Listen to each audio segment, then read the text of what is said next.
espécie de provocação, mas como externação de um pessimismo maior que eu tenho a respeito da nossa situação, seja amazônica, mundial, certamente muito mais pessimista do que o Edgar e a própria senhora. Em primeiro lugar, eu gostaria de destacar que não existe, na minha modesta avaliação, um pensamento do Sul, pensamento capaz de radicalizar as ações dos seres humanos e a condição humana. Eu diria até que o último pensador do Sul que realmente investiu a vida dele nesta questão foi um caribenho que lutou na Algéria, na Frente de Libertação Nacional, o Frantz Fanon.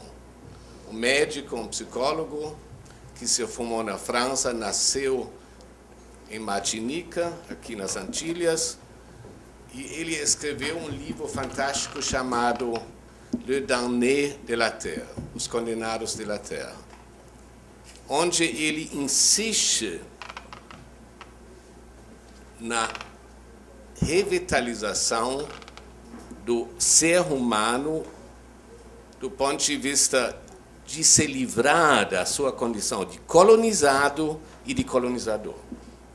Mas para poder se livrar deste antagonismo, nós precisamos nos livrar dos mecanismos que levaram exatamente a este antagonismo. Isso significa que nós vamos ter que colocar em dúvida, até a última instância, a civilização ocidental e o seu movens principal. Isso é a racionalidade instrumental que começou a sua marcha vitoriosa a partir do longo século XVI, como diria o historiador francês Braudel. Por que longo século XVI? Porque colocou todas as civilizações num único momento histórico. E, a partir daí, negou a possibilidade dos povos da África, da América Latina e da África de procurarem caminhos de desenvolvimento que pudessem corresponder às suas experiências anteriores e ao seu desenvolvimento anterior. Ou seja, isso é uma ruptura que foi criada pelos avanços da racionalidade instrumental, que tem um locus bem conhecido, isso é a velha Europa. E justamente no momento em que os movimentos anticoloniais na África e na Ásia, logo depois da Segunda Guerra Mundial, estão aflorando e a periferia do sistema capitalista se torna realmente um centro de fogo político.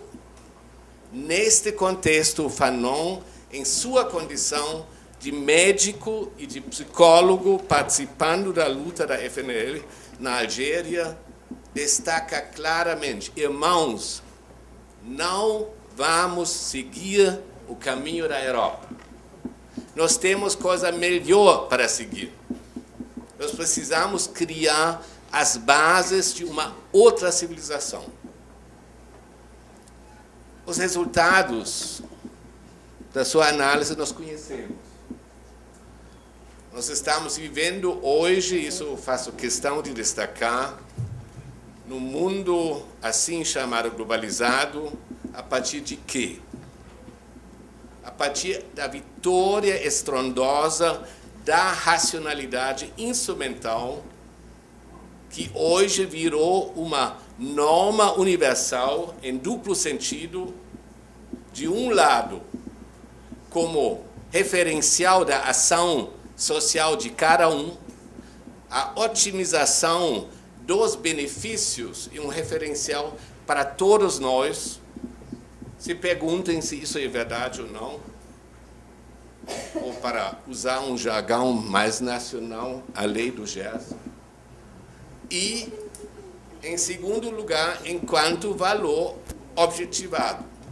Todos nós queremos produtos e todos nós queremos os produtos mais avançados em termos tecnológicos. Então, a modernização virou o inferno que nós criamos e ao qual nós estamos sujeitos de qualquer maneira. E por esta razão nós temos que ter muito cuidado quando uma determinada esquerda latino-americana diz que a longa noite neoliberal acabou. Como esta longa noite neoliberal vai acabar na medida em que esta modernização alimentada por esta racionalidade instrumental entra em choque diariamente com a racionalidade normativa que deveria politicamente definir as normas de convivência entre os cidadãos. Só que aqui já temos um problema fundamental. O referencial da racionalidade instrumental e o mercado mundial, e o sistema econômico global, eles que seguem este caminho partem do princípio only the sky is the limit. Somente o céu é o limite. E nós temos uma norma, vamos dizer, uma racionalidade normativa. Qual é o espaço delimitado? O Estado Nacional, as fronteiras do Estado Nacional. E estas duas racionalidades se chocam permanentemente dentro do mesmo espaço delimitado e limitado. E a partir daí, nós chegamos hoje em dia, no século XXI, numa situação bem nova do ponto de vista da história tradicional entre metrópole e colônia, entre metrópole e periferia. Isso se modificou enormemente a partir dos anos 60 e 70, a partir da internacionalização do capital produtivo e financeiro, que foi o meio de difusão justamente desta racionalidade instrumental.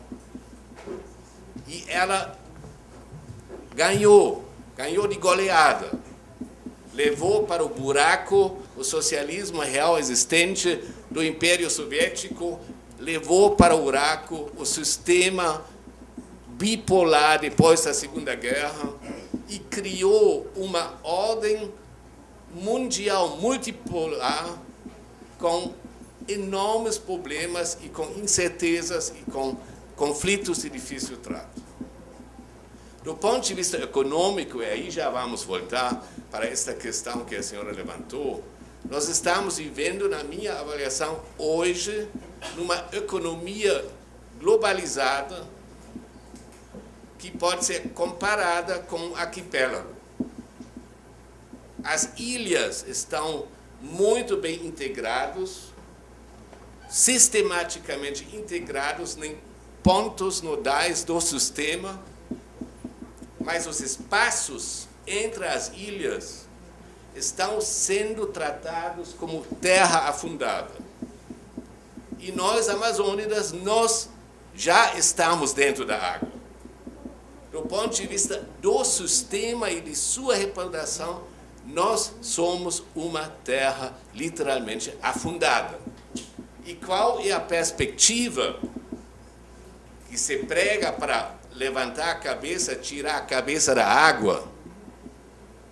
Qual é a perspectiva?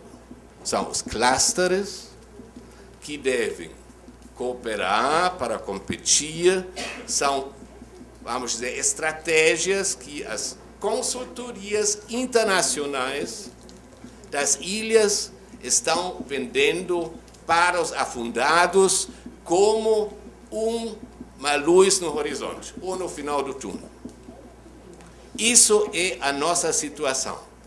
E neste contexto geral, não se constitui nenhum pensamento do Sul enquanto pensamento emancipador.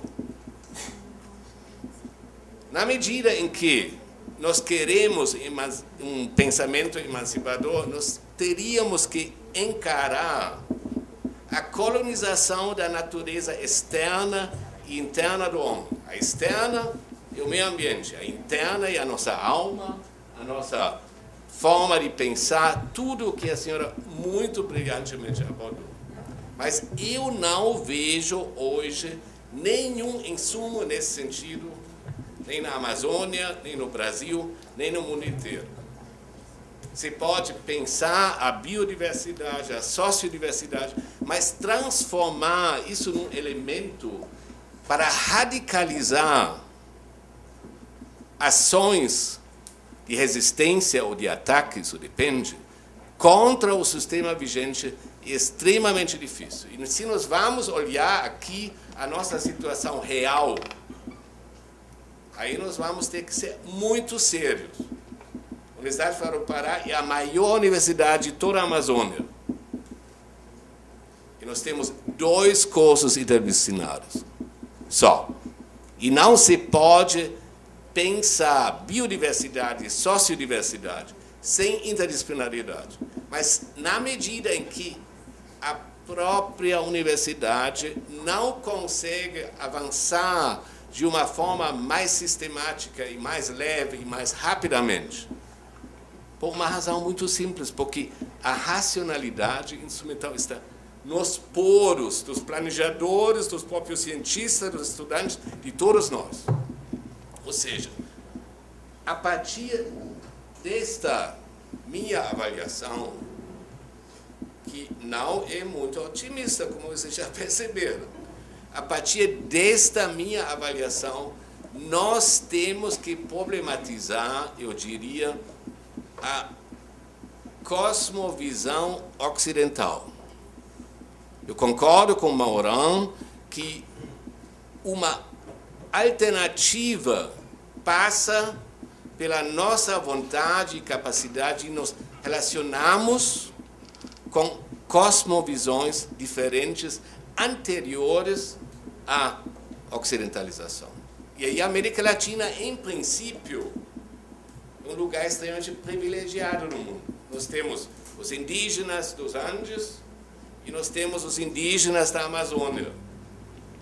E a diversidade sociocultural deveria ser um direito. Existem nesta área avanços. No Equador, isso é elemento da própria Constituição. Na Bolívia, temos um presidente indígena que se relaciona com esta problemática. Mas são práticas não hegemônicas, eu diria, nem nos seus países, são elementos que precisam ser analisados, resgatados e discutidos. Então, nesse sentido, eu diria, finalizando... Quanto tempo eu já falei? 25? Não tenho mais tempo. Tá bom. Não, vamos abrir rapidamente para a discussão aqui. Nós temos que ter uma noção que é extremamente difícil, num mundo globalizado e diante desta contradição entre a racionalidade normativa presa no contexto nacional e racionalidade instrumental que visa o globo enquanto campo econômico, é extremamente difícil, já que ela está dentro dos nossos poros, pensar alternativas que vão além